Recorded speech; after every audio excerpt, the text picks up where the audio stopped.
Welcome back. This is National Get Organized Month. Many folks start organizing projects in January and get stuck. Laura Souders is back to help us get it together and to combat some of those common mindsets, especially, and we were just talking during the break, the holidays.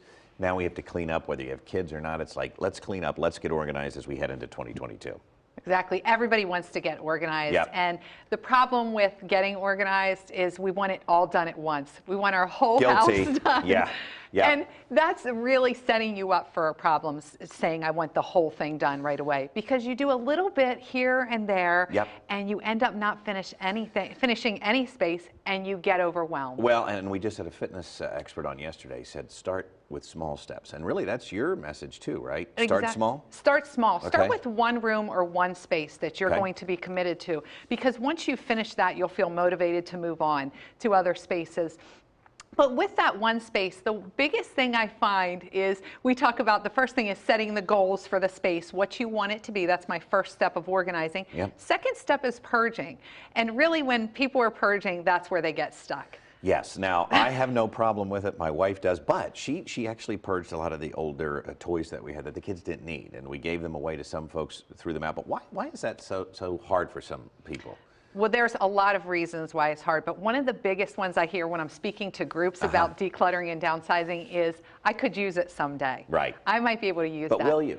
Exactly. That's Yes. exactly it. And so if we think about all the things we might be able to use someday, whether it's something we were giving in an expo, or some clothes that we've outgrown, or an old coffee pot that we bought a new one to replace, those kind of things, could we use them someday? We might. There's every single thing you think of. Yes. You might have another use for it, whether it's an art project or something else that you might do it.